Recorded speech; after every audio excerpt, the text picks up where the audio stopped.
Hi, I'm Joe Garrett. Welcome to the channel. Today I'm going to show you a really easy trick for recording guitars with your quad Cortex. This has saved me many times and basically future-proofs your recordings so you don't have to relearn your takes and record them again later down the line. But before we get into the details, please like and subscribe, leave a comment if you have any other tips for the quad Cortex, or if you just want to discuss the content in this video. I'm really enjoying chatting with everyone in the comments and building this channel. Now I've built a new track to demonstrate this tip today, so let's cut to some playing and then we'll get into it.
Okay, so what we're going to talk about today is how I set up my lanes in the quad Cortex so that I can record 3 essential recordings in one take. And what I mean by essential is I'm future-proofing the recording so that I don't have to relearn it again later down the line and I don't have to re-record it again, okay? Now this is pretty public knowledge on how you can do this with the quad Cortex.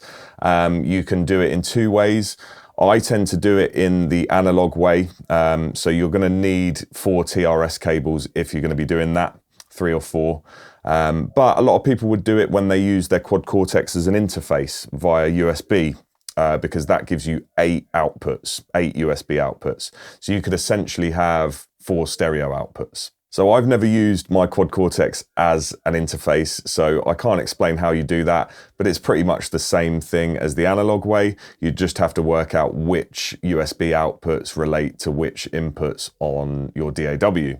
So I'm using Ableton, and I've got this set up to record 3 channels. So right here we've got a wet clean, a dry clean, and a DI clean. And if we open all of those, you can see I'm input 3 and 4 for my wet clean. So that's like a fully processed signal from the quad Cortex. Then for the dry clean, I'm in mono, input 7, and then input 8 for a DI clean. Okay, so this is how we do it. So in Cortex Control, this is my patch. Now, if you want to use this patch, this is the one that I've used on the music at the beginning of this video. This is actually from another video I've done, so I'll link that up here or here. And yeah, you can check that out in the description. There's a link for it. Yes, there is an IR here. That's the one. But yeah, this is all in the pinned comments. You'll find it. If not, or if you don't want to buy that IR, then you can just use the new 2 rock cabs. They're pretty good with the Dumble amp. So yeah, this is how I would have a patch normally. So because of the quad Cortex being split across 2 and 2 lanes, and what I mean by that is if you fill up these 2 lanes, you're going to fill your CPU up. So you're encouraged to kind of split it in half, and then you're using half of the CPU on each side. So yeah, I use the top row for my stomps and my amp and my IR, maybe even like the wah pedal, compressor, and even an EQ. And then I route that to row 3, and that gives me my ambient effects. So here I've got a chorus. Oh no, this is the microprocessor. And I've got 2 different reverbs. I don't know if this is like this on the actual preset that's in the cloud. If it's not, it's not. But yeah, you can put your own reverbs in and stuff. Anyway, to get my other 2 recorded takes, all I'm going to do is take a splitter from this lane and put it after the IR. And then I'm going to route this to output 1. Okay. And then I've got a whole free lane here, which is going to be my DI. So input 1, output 2 this time. So I'm using outputs 1, 2, 3, and 4. Now the reason I use 3 and 4 for my main, if I show you on my interface,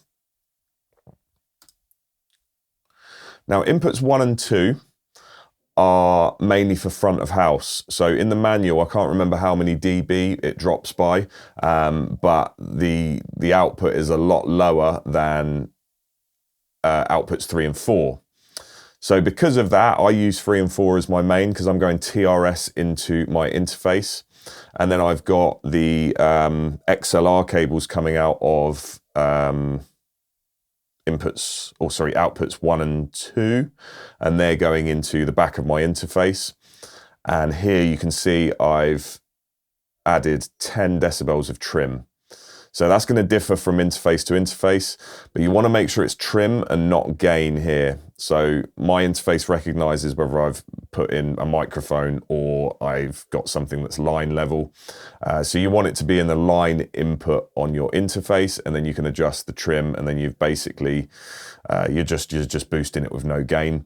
If you're doing it with gain, that's adding preamp gain, and you really don't want to be doing that.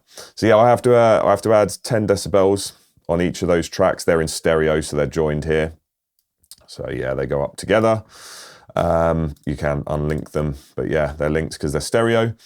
And yeah, I have to add 10 dB to make it match my 0 dB on my outputs 3 and 4.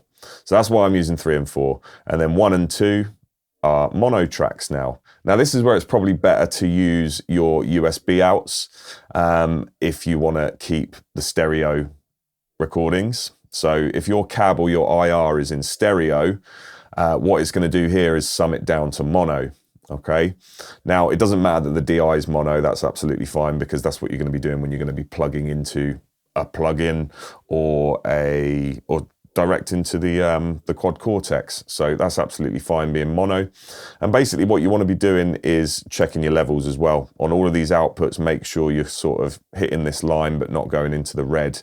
And then you've got a good output each time. So why do I do this? Basically, it's for control afterwards. And I'm going to show you on the tracks what I can do with those tracks after I've recorded them. Obviously with output 3 and 4, where I've got these effects on them, there's not really anything I can do with it afterwards other than some EQing, compressing, but it's got the effects printed onto them.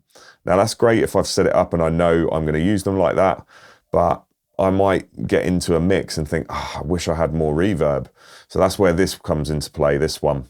Okay, and even though it's summed down to mono here, normally what I do is, if you look on Ableton, you can add, this would be different in Logic or whatever, but you can go down to utility and you can add some width.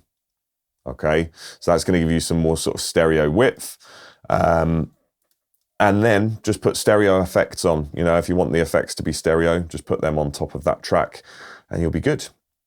So the DI as well is really for reamping later, or if I want to run into a plugin. So I'll show you how we do that. So I've got like the John Mayer X plugin loaded up here. So when I record my clean, it's going to come in and it's basically going to be a complete DI that I can then run into an amp, or I can reamp back into my quad Cortex later and use a different patch from that. Yeah, just complete freedom. Okay, so now I'm going to show you what I would do with these tracks once they're recorded. So this is the recording I did earlier, and I've got various recordings for the wet clean, dry clean, DI clean, and then I've got leads as well. So they're my free recordings for each of the guitar tracks in the song. So I'm going to be showing you them in Ableton scene mode. So if I play just the wet as a full track now, So this is probably what you would be using originally without knowing how to do all the other bits.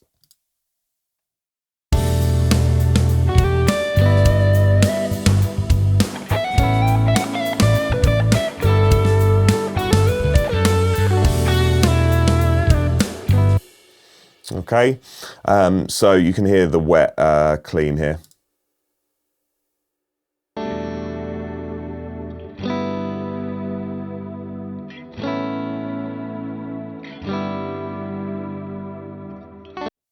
Okay, now this is what it would sound like. Same take, same recording, but without the ambient effects.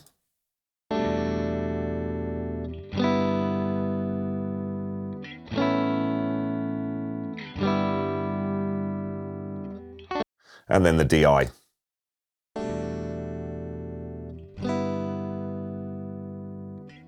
Yeah, you know what a DI sounds like. So what I've done is I've just taken some plugins that would be similar to what I did on the QC, so we can add those to the dry clean track. So we got Valhalla Shimmer here. So I think I was using the new Blossom or Bloom, whatever it's called, in the QC. So I've just got a shimmer here, which sounds quite good.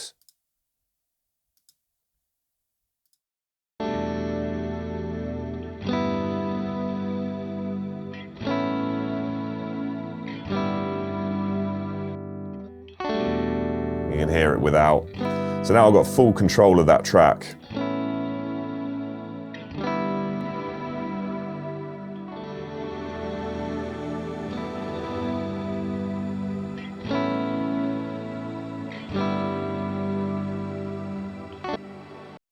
So obviously I wouldn't be able to do that with the wet version that I've done from the QC, because they'll have delays and reverbs contradicting each other and just clashing and sounding like a mess.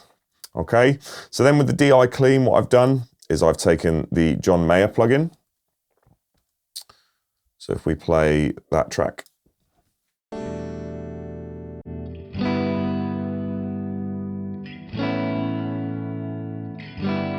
You can see here, going through the Dumble. Got some spring reverb on. And then the studio verb and some delay.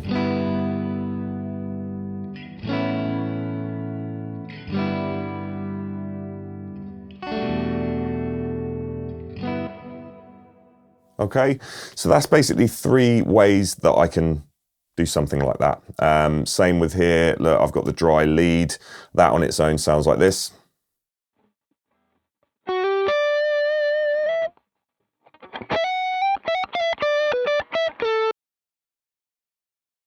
Now, if I put vintage verb on, which is actually what I was using on the QC as well, but now I've got control of it after it's been recorded.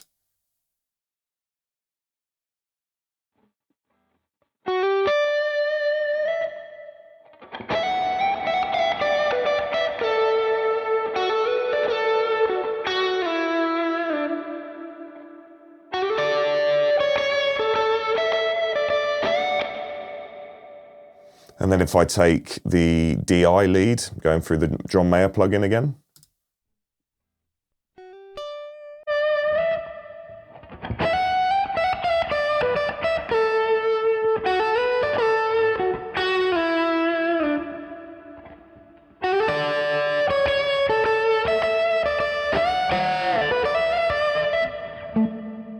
So there you go.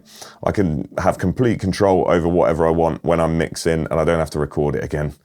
And I've got the same take. 'Cause sometimes you just get that magic in the one take, and you've recorded it with all the reverb on and everything, and you just can't get that take again. You could play it better, but sometimes it's those little mistakes that happen in the track that you just wanted to keep in there. But then you can't add more reverb afterwards, or you can't decrease the reverb, for example. So yeah, just a quick one, just showing you all of those sounds together in a mix now. So this is the wet lead and the wet clean from the QC.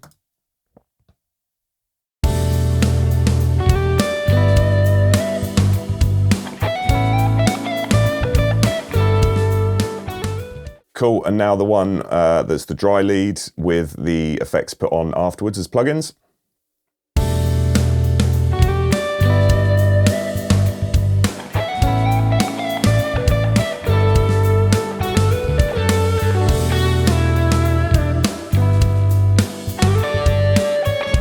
See, I really like that, having the control of the extra reverb if you want it, and delays. And then this is with the John Mayer plugin on top of the DI tracks.